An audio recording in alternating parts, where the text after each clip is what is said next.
članica Crnogorskog olimpijskog komiteta, prva je crnogorska organizacija iz oblasti sporta koja je nakon dugogodišnjih nastojanja njenih čelnika, u prvom redu aktuelnog predsjednika Branka Kaludjerovića, 4. marta 2004. godine na Kongresu Svjetske stolnoteniske federacije u Kataru primljena kao samostalna članica u jednu međunarodnu sportsku organizaciju.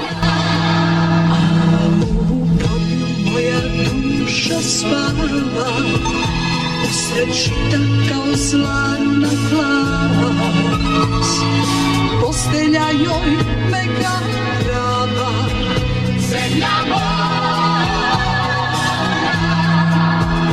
zemlja moja, i dobra,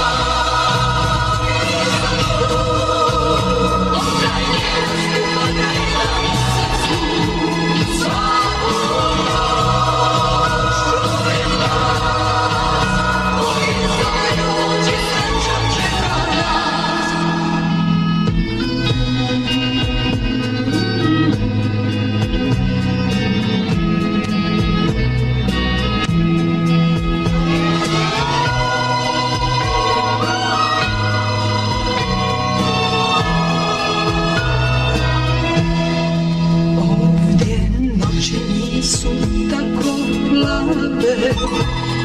ovdje sunce nema takav sjaj,